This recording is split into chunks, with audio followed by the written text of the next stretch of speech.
Materi berikutnya akan disampaikan oleh Profesor Dr. Aryati, MS Spesialis Patologi Klinik Subspesialis Penyakit Infeksi Konsultan, Subspesialis Imunologi Klinik Konsultan. Pada kesempatan ini, Prof. Aryati akan menyampaikan materi mengenai the importance of HBV DNA testing in hepatitis B patient management. Sebelumnya saya akan membacakan kurikulum vitae. Sebetulnya banyak sekali Prof yang sudah sangat familiar dengan Prof. Aryati. Beliau adalah guru besar di Fakultas Kedokteran Universitas Erlangga serta pengajar di RSUD Dr. Sutomo juga.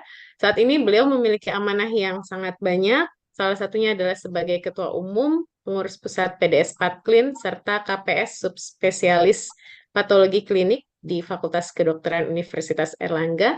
Selain dari amanah beliau yang sangat banyak, beliau juga mendapatkan sangat banyak sekali penghargaan, baik di dalam negeri maupun di luar negeri. Beliau juga sebagai anggota PPHI, PGI, PGI di RSUD Dr. Sutomo, anggota tim Dengue, banyak sekali amanah yang beliau jalani saat ini. Semoga Prof selalu sehat, nggih Prof. Saya undang untuk Makasih. memberi materi Prof. Dr. Aryati, MS, Spesialis Patologi Klinik Konsultan. Silakan Prof. Baik, terima kasih banyak Dr. Fitri, ini adik kesayangan saya sebagai moderator pagi ini ya. Jadi saya mengucapkan Assalamualaikum warahmatullahi wabarakatuh kepada para peserta webinar ya. Pada pagi ini saya akan melanjutkan yang telah disampaikan oleh Dr. Andri ya. Tadi kita udah mendengarkan sangat jelas ya eh, dari Dr. Andri bagaimana manajemen untuk ini ya, untuk hepatitis B dan hepatitis C ya. Kita lihat bahwa kalau saya akan menayangkan mengenai pentingnya testing HBV DNA dalam manajemen hepatitis B kronik ya. Dengan outline sebagai berikut. Kemudian kita mulai masuk ke apa sih hepatitis B kronik ya. Sebelum kita masuk ke sini, maka kita akan lihat bahwa ya, jadi pemerintah itu melalui Kemenkes tentu ya telah mencanangkan ya screening bayi, balita dan anak sekolah prasekolah ya. Nanti mungkin di pertengahan Januari itu akan lebih banyak lagi, tidak hanya ini mungkin ya. Tapi ini menunjukkan bahwa kesungguhan dari pemerintah bahwa ini loh dari newborn screening sampai ke bawah ya, sampai ke thalassemia dan kemudian hati ya yang sedang kita bahas pada pagi ini. Baik B maupun C dan tadi kita telah dengar bahwa ini semua bisa berisiko menjadi sirosis maupun kanker hati. Nah, kita lihat bahwa WHO sendiri telah mencanangkan eliminasi hepatitis sejak awal ya, kita tahu sejak 2015 udah ada nih ya. Kemudian inginnya eliminasi di tahun 2030 mencapai sekian nih. Nah, padahal ada testing gap, artinya apa? Jadi banyak yang belum terdeteksi gitu ya. Kalau di tahun 2020 aja baru 20% nih hepatitis B. Dan juga terapinya juga baru sekian. Bagaimana kita mau mengejar ke 2030 ya, mudah-mudahan bisa terkejar. Nah, kita lihat bahwa progresinya tadi telah diterangkan oleh Dr. Andri bahwa bila seseorang terinfeksi akan menjadi apa, gitu kan? Mulai dari akut, apalagi dari ibu ke anaknya ya, 90% transmisi vertikal itu akan menyebabkan 90% menjadi kronik ya. Sedangkan pada dewasa 5-15% akan menjadi kronik. Nah, bila sudah menjadi hepatitis B kronik, maka 5-10% ini akan menjadi ini bisa langsung ya ke hepatocellular karsinoma ya atau bisa lewat sirosis dulu ya 20-30% menjadi sirosis bisa ke hepatoma ya hepatocellular karsinoma atau menjadi dekompensasi di mana ketiga keadaan ini tentu memerlukan liver transplantasi ataupun juga bisa menyebabkan kematian. Nah, yang banyak tidak diketahui, saya kira ini saya pun juga baru menyadari bahwa oh ternyata ya hepatitis B itu juga ada loh extrahepatic manifestation-nya, nggak hanya hepatitis C. Jadi manifestasi extrahepatiknya apa aja? Kalau kondisi akut itu kan memang kita flu-flu gitu ya, lindu-lindu ya. Ternyata ini ada seperti ini. Di kulit juga ada gangguan ya, kemudian di ginjal dan juga di saraf. Bagaimana pada hepatitis B kronik? Tentu ini akan menurunkan kualitas hidup juga ya di mata, kemudian bisa menyebabkan juga non-Hodgkin lymphoma, bisa menyebabkan gangguan di kulit juga, merah-merah, purpura ya. ada di ginjal juga, membranoproliferatis glomerulonefritis, ya ini yang tentu perlu perhatian khusus ya untuk diterapi dan juga bisa menyebabkan timbulnya autoantibody ya.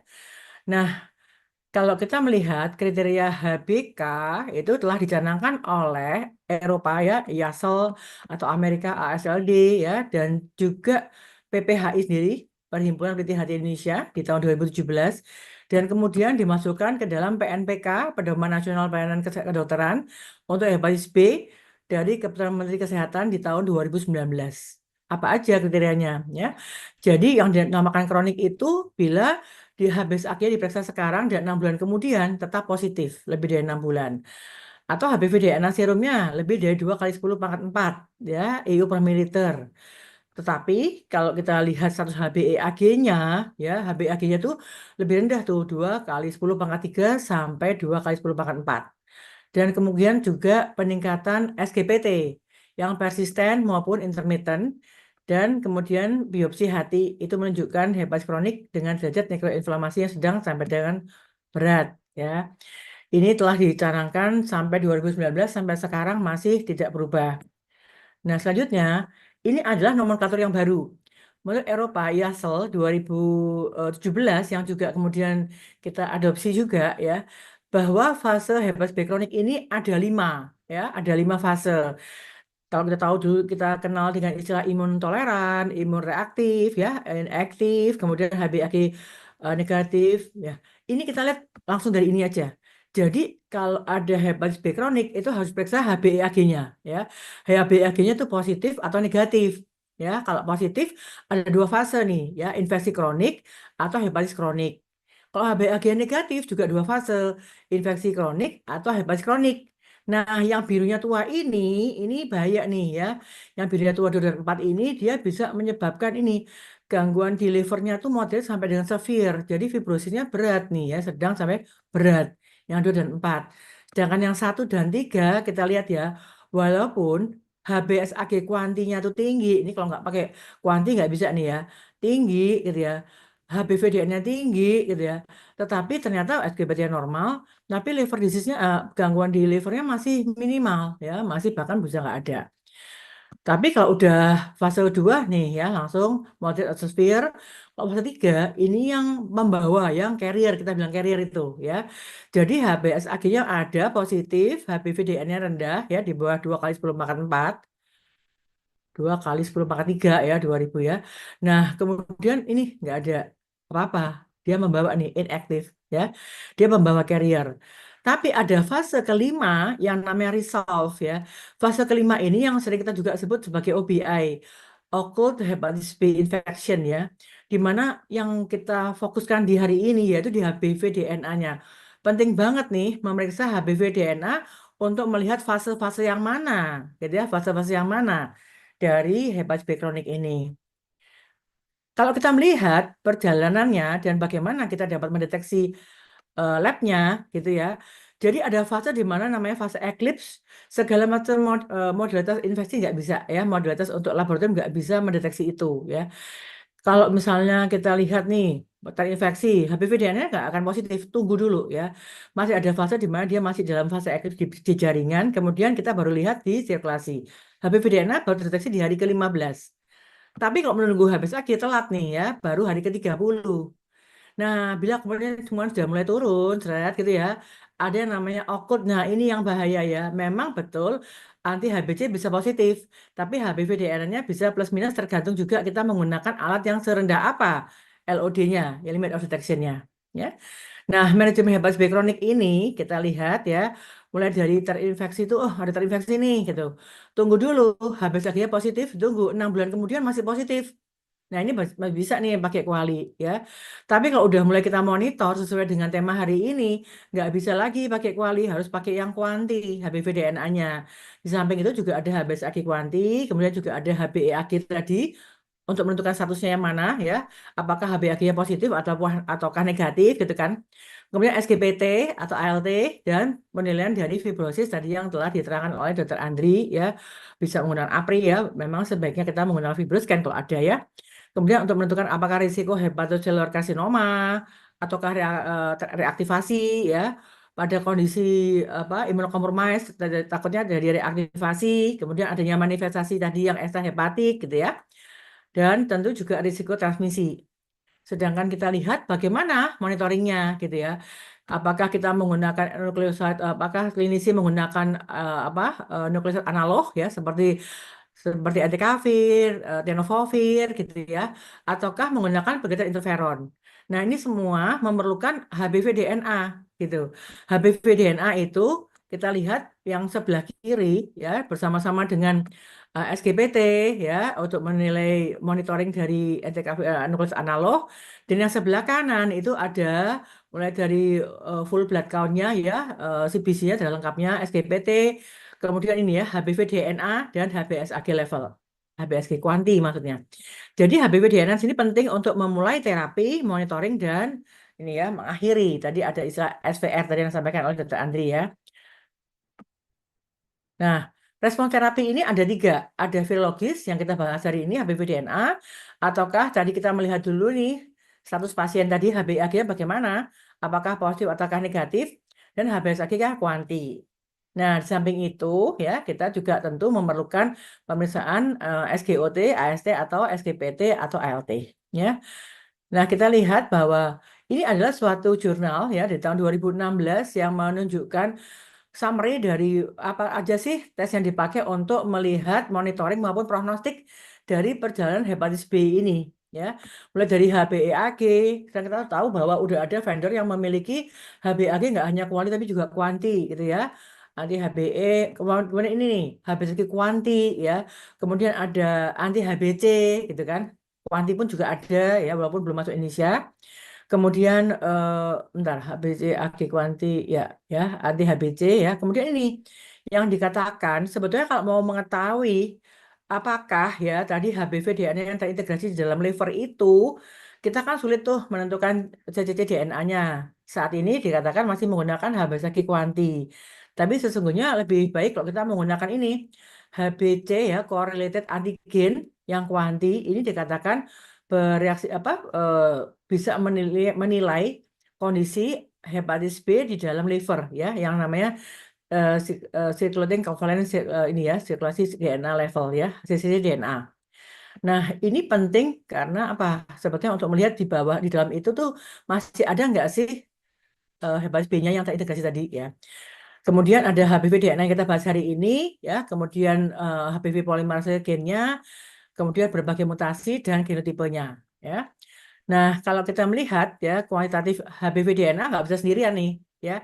HBV DNA bersama dengan SGPT dan status HbAg bersama juga dengan bagaimana kondisi fibrosisnya. Ini yang dipakai untuk melihat fase-fase tadi ya. Kemudian menginisiasi maupun monitoringnya. Bahkan dengan HBV DNA ini kita bisa memprediksi apakah ini udah ke sirosis ataukah perkembangan ke arah hepatocellular carcinoma. Sekarang kita masuk ke HBV DNA dan genotipenya. Ya, kalau kita lihat HBV DNA itu untuk apa sih? Untuk mengukur jumlah virus seseorang pasien ya yang terinfeksi HBK. Kenapa kok saya memfokuskan pada HBK? Karena kalau akut kan bisa sembuh gitu ya. Tapi kalau HBK ada 5 fase tadi gitu. Nah, satuannya memang ada masih menggunakan kopis per mililiter, tapi biasanya kita menggunakan IU per mililiter. Dan tentu dengan peningkatan HBV DNA ini ya, viral load ini menunjukkan bahwa virus ini sedang aktif loh gitu ya. Apalagi ya selain monitor, maka HBV DNA digunakan tidak hanya untuk monitoring terapi ya, penanda infeksi akut, klasifikasi HBV DNA tadi ya. Apakah fasenya hepatitis kronis ini HBV DNA berapa? Bila lebih dari 10 pangkat 7 itu lebih ke yang HbAg positif infeksi kronik yang tadi masih baik-baik saja gitu kan ya. Mulai turun ternyata dia malahan nggak baik-baik ya HBK itu. Jadi berarti hepatitis B HBV DNA itu bisa loh untuk melihat fase HBK ini ada di mana ya. Di samping itu juga bisa melihat apakah ini adanya suatu okult ya, okult tersembunyi hepatitis B infeksi, dan juga untuk prognostik ya, melihat tingkat keparahan dan risiko komplikasi. Nah, untuk monitoring tadi kita telah bahas ya, ada berbagai macam EASL pun telah menerangkan untuk monitoring, yaitu bisa untuk memulai terapi, menginisiasi terapi, bisa menilai respons dari pengobatan baik menggunakan NA ataupun pegylated interferon, ataupun warning nih, jangan-jangan udah mulai ada resistensi terhadap NA. Ya, yang pertama HPV-DNA dalam menginisiasi terapi. Jadi kalau kita melihat bersama-sama dengan SGPT dan fibrosisnya, ya kita melihat bila HPV-DNA-nya lebih dari 2 kali 10 pangkat 3 IU per mililiter dengan HbA_G yang positif ataupun yang negatif, ya. Jadi kalau negatif itu nggak aman loh HbA_G itu, ya. Dia juga tetap bisa bikin berat juga, ya. Dan SGPT lebih dari upper limit ini ya, upper limitnya. Kemudian yang kedua, berapapun kadar HPV DNA, tapi kalau ada sirosis, tadi telah saya lihat dari Dr. Andi telah menerangkan juga ya, berapapun kadar HPV DNA-nya, walaupun rendah sekalipun, tapi kalau ada sirosis ya, tanpa memperhatikan SGPT itu akan diterapi ya. HPV DNA lebih dari 2 kali 10 pangkat 4 ya, dengan SGPT apa lebih dari 2 kali upper limit ya. Dan kemudian ini yang pertama, nah yang lanjutan yang pertama, ada berbagai rekomendasi. AASLD di tahun 2018, APASL 2015, Eropa 2017, WHO 2024, dan PPHI sendiri ya. Kita kalau melihat dengan tanpa sirosis, dengan sirosis maupun sirosis yang dekompensata, itu kita melihat tuh HbSAg positif, HPV-nya berapa ya, SGPT-nya berapa gitu, HbSAg negatif pun gitu ya, ada HPV-DNA sekian dan sekian. Jadi artinya apa? Nggak ada yang menjamin HbSAg negatif itu aman gitu kan, apalagi ada fibrosisnya. Nah, yang kedua, untuk melihat respons terhadap NA maupun pegylated interferon. Kita melihat terhadap NA atau terhadap pegylated interferon, ada kata-kata respons velogiknya berapa nih ya? Diharapkan bila sampai di bawah 10 IU per mililiter. Maka teman-teman yang SPPK atau yang bergerak di laboratorium, tolong lihatlah ya berapa kemampuan alat kita dalam mendeteksi HPV DNA. Jadi LOD-nya itu berapa sih gitu ya? Supaya kita bisa tahu nih tercapai nggak respons logiknya gitu ya. Kalau untuk SVR itu mungkin cukup nih di bawah 2 kali 10 pangkat 3 setelah setahun ya. Kalau dengan pegylated interferon, respons logiknya itu menggunakan HPV-DNA kurang dari 2 kali 10 pangkat 3 dievaluasi pada akhir bulan ke-6 dan akhir terapi, dan demikian juga untuk SVR-nya ya. Kita lihat. Yang ketiga, apakah kita bisa memprediksi ini adanya suatu resistensi? Karena kita tahu bahwa pemberian nukleosida atau nukleotide analog ini bisa berisiko terhadap resistensi. Jadi, kalau di awal itu biasanya udah HPV DNA tinggi ya, ataupun dengan terapi kemudian penurunannya itu lambat ya, dan atau mungkin terapi NA sebelumnya yang suboptimal ya, ini bisa jangan-jangan ada resistensi. Dan ini yang kita mungkin tidak banyak tahu bahwa ternyata menurut EASL 2017 banyak juga tuh HPV varian ya. Variannya tuh macam-macam, ada wild type, ada macam-macam varian ini yang ternyata kalau diberikan terapi lamivudin, entecavir, adefovir, tenofovir dan segalanya tuh akan bereaksinya tuh ternyata nggak sama ya.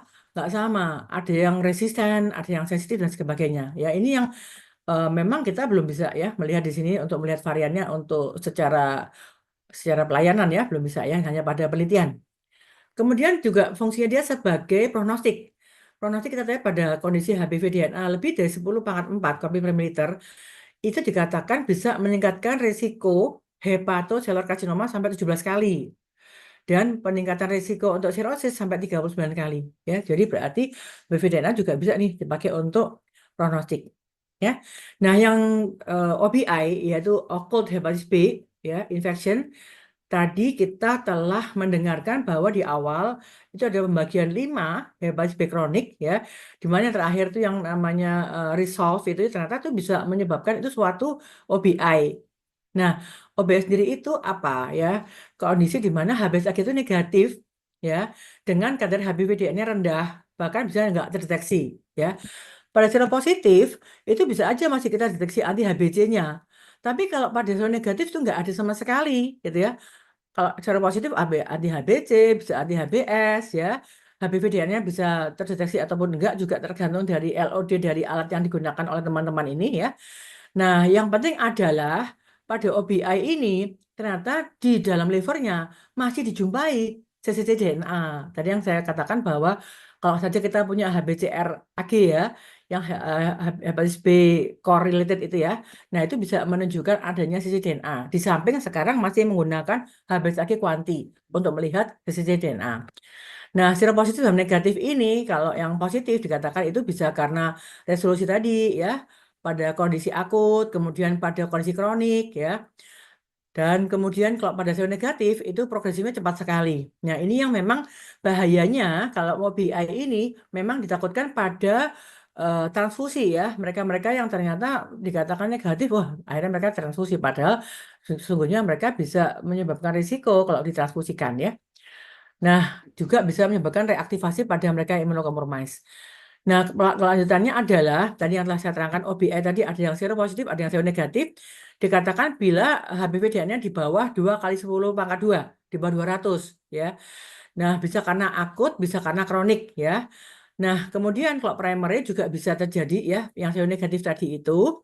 Dan ini kalau yang false, jadi bukan OBI beneran, itu bila HBsAg negatif, tapi bukan negatif karena negatif, tetapi karena ada yang mutan. Ya. Pada mutan, tapi waktu dicek ternyata HBV DNA itu tinggi, ya. Nah, itu bukan OBI yang beneran. Nah, contoh pemeriksaannya itu untuk nucleic acid amplification testing ini, molekuler itu, ada berbagai macam ya, yang kuali hanya positif negatif ya, hanya positif negatif ya. Kemudian yang kuanti ya, kuanti yang real time ya. Contohnya GenExpert karena saya kira juga ada banyak juga merek yang lain. GenExpert ini menggunakan LOD-nya 5,99 ya, limit of detection-nya. Tapi limit of quantification-nya 10 nih ya, karena antara 5,9 sampai dengan 10 ini kita nggak bisa keluarkan angkanya. Rentang deteksinya dikatakan 10 sampai 10 pangkat 9, artinya 1 miliar IU per mililiter. Genotipe yang dapat dideteksi adalah dari A, B, C, D, E, F, G, H, I, H, sampai H ya. Berarti I yang tidak bisa. NASBA juga demikian, dikatakan sampai H. TMA-nya yang digunakan di UTD PMI ya. Nah, kemudian CRISPR ya. CRISPR saya kira emang LD rendah, tapi belum masuk di Indonesia ya.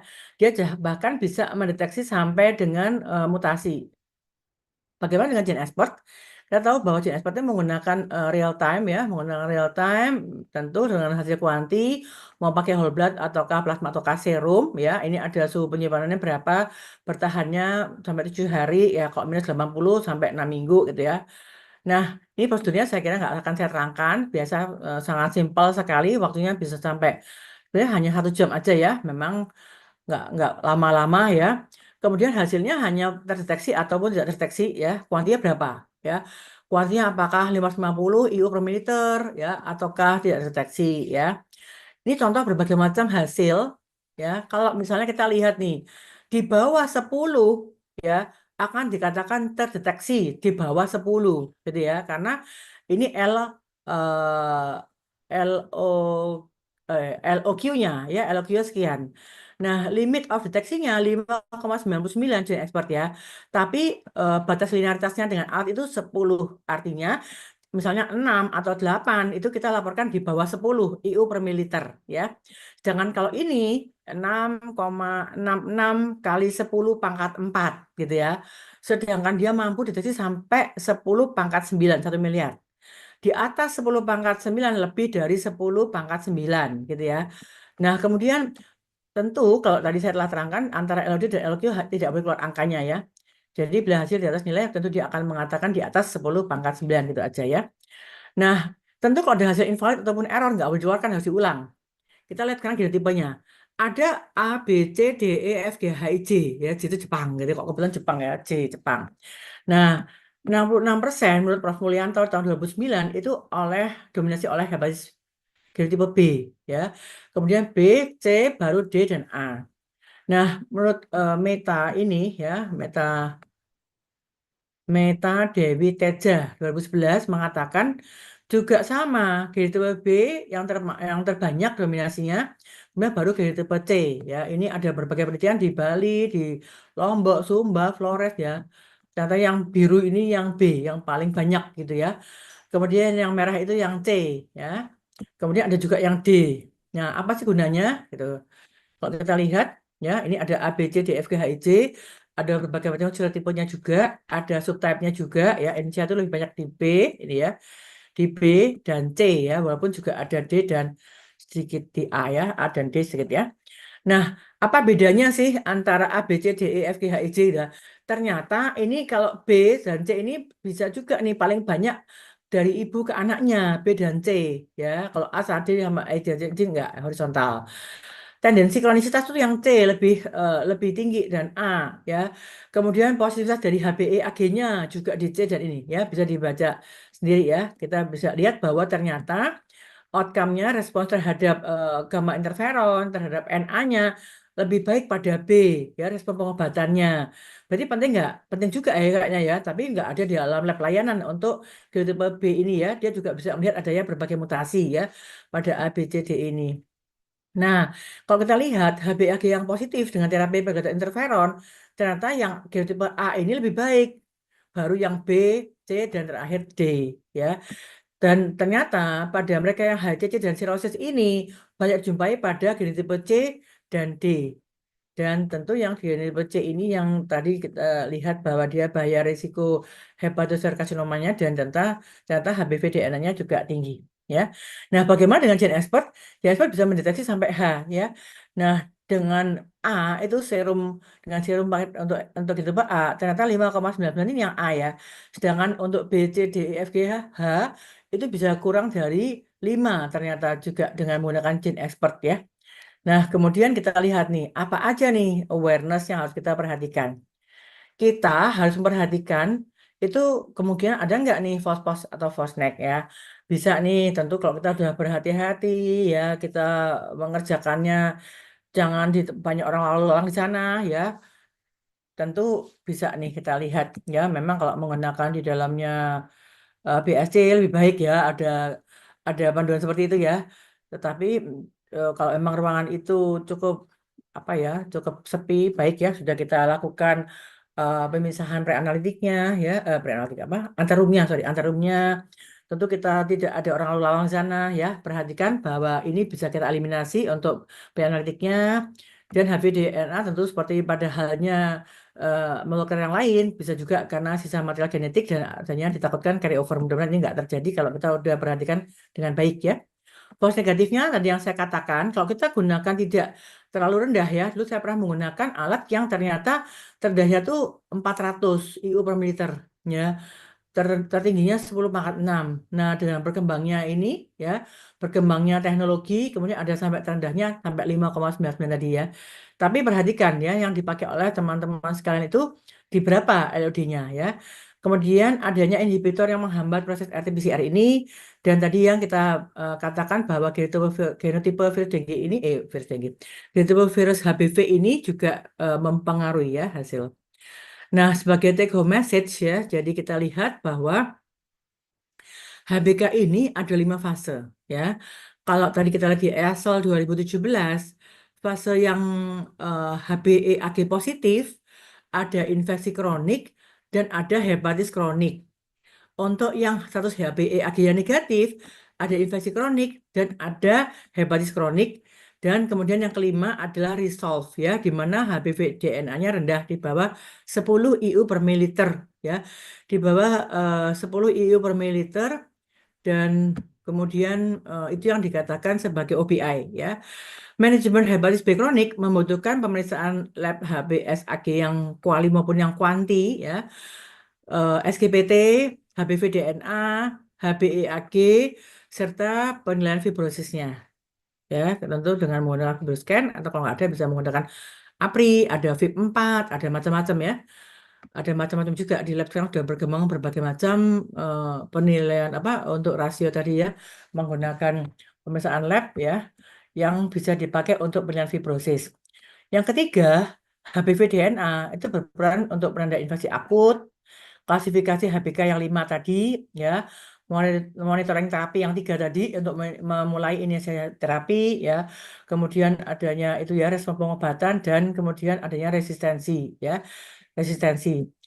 Kemudian penentu tingkat keparahan HBK dan penanda untuk OBI ya, untuk OBI, occult hepatitis B infection.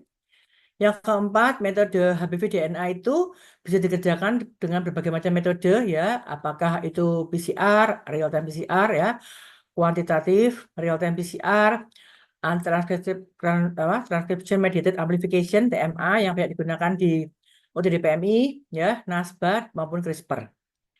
Yang kelima, gene expert HPV DNA memiliki rentang deteksi yaitu di bawah 10 IU per mililiter, ya, dengan LOD 5,99 IU per mililiter hingga 10 pangkat 9 atau 1 miliar, ya, IU per mililiter. Dan waktu pemeriksaan itu 1 jam, ya, di bawah 1 jam. Dan kemampuan deteksinya itu tipenya A sampai dengan H. Kemudian juga awareness terhadap hasil positif apapun negatif palsu, ya. Saya kira tapi itu mungkin udah bisa kita minimalkan, ya, sekarang. Tapi tetap awareness terhadap itu bisa kita lakukan juga, ya. Dan yang terakhir sudah akhiri, ya. Semoga bermanfaat. Sekian, terima kasih. Wassalamualaikum warahmatullahi wabarakatuh.